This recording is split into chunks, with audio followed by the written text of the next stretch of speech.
A few months ago, my family decided it was time to sell our old blue pickup truck.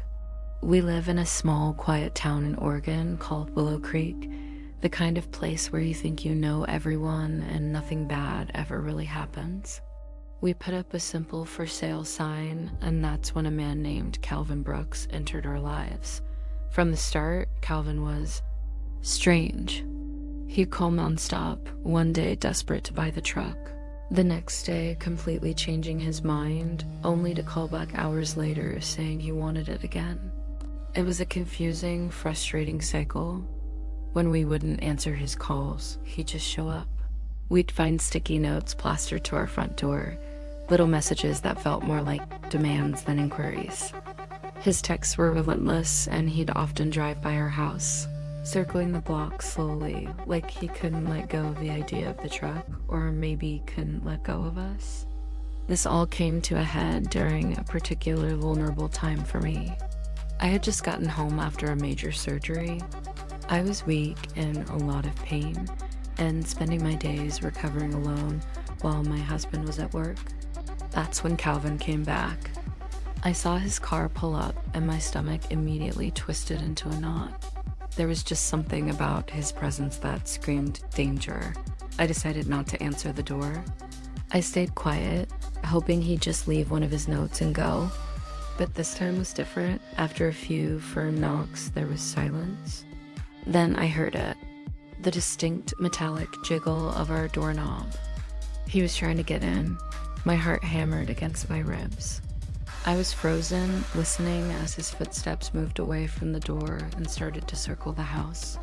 He went from window to window, knocking on each one. A sharp rap on the living room window, then the kitchen, then my bedroom. He wasn't just knocking. He was tapping on the glass, peering in, as if he was checking to see if anyone was hiding. It felt like a scene from a horror movie. My recovery bed was right next to a window, and I instinctively shrank back, trying to make myself invisible. After he had made a full circle around the house, the footsteps stopped. I held my breath, straining to hear what he was doing. Then I saw him. He had walked onto our back porch and sat down on the bench, just staring out at our yard like he owned the place. He looked perfectly calm, perfectly at home, and that was the most terrifying part. He sat there for what felt like an eternity, maybe 5 or 10 minutes. Then he got up and started the entire routine all over again. The doorknob jiggled, the heavy footsteps began their patrol, and the knocking resumed on every single window. I was trapped, a prisoner in my own home, too scared to move, too weak to fight back if he actually got inside. My first instinct was to call the police. Shaking, I dialed the local precinct and explained the situation. I told them a man was trying to get into my house, that he was circling it and looking in the windows. Their response was chillingly unhelpful. An officer told me, well, he hasn't actually broken in. If he causes any more trouble, call us back. If he causes more trouble, what did that mean? When he's standing over my bed, panic set in. The police weren't coming. I was on my own. But then I remembered my neighbors, Jacob and Mara. They lived 3 houses down, and they were the kind of people you could count on. Jacob is a giant of a man, about 6'6", and Mara is just tough as nails, the type who isn't afraid of anything. I called Mara, my voice trembling, and quickly explained what was happening. She didn't hesitate. We're on our way. Less than 2 minutes later, I heard their truck roar into my driveway. It was the most beautiful sound I had ever heard. They didn't just pull in. They arrived like a thunderstorm. The truck doors slammed shut with a purpose that sent a clear message. I peeked through the blinds and saw Jacob and Mara marching up to Calvin, who was still on my porch. Jacob's voice boomed, "Can we help you with something?" Calvin, without missing a beat, looked at them and said with unnerving calm, "This is my house." Jacob didn't even flinch. He just stood there, towering over him, and said, "That's funny, because I personally know the people who live here, and you're not one of them." Calvin's story immediately shifted. "Oh, they invited me," he lied. "I'm just here to talk to them." That's when Mara stepped forward. Her voice was ice. "There is a sick woman inside this house who is terrified of you. You need to leave now." For the first time, Calvin's composure seemed to crack. A strange, unsettling smile spread across his face as he muttered an apology and walked back to his car. He drove off, and for a moment I felt a wave of relief, but it was short-lived.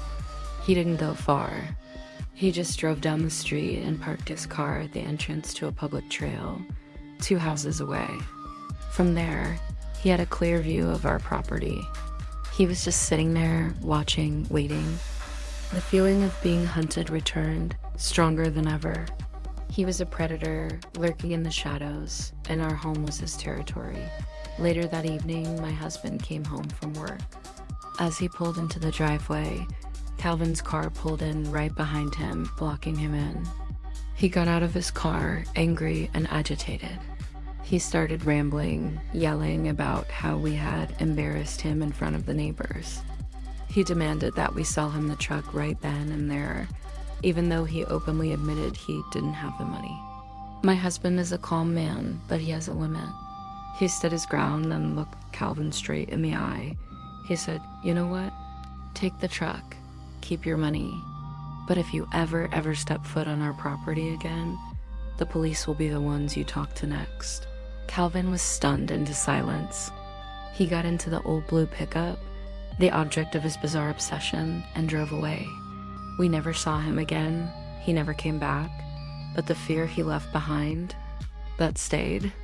The memory of someone watching from the woods, the sound of tapping on the window when you're alone and vulnerable, the chilling echo of footsteps circling your home. Those things don't just disappear.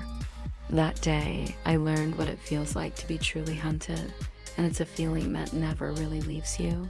Thanks for listening to my story. Stay safe out there.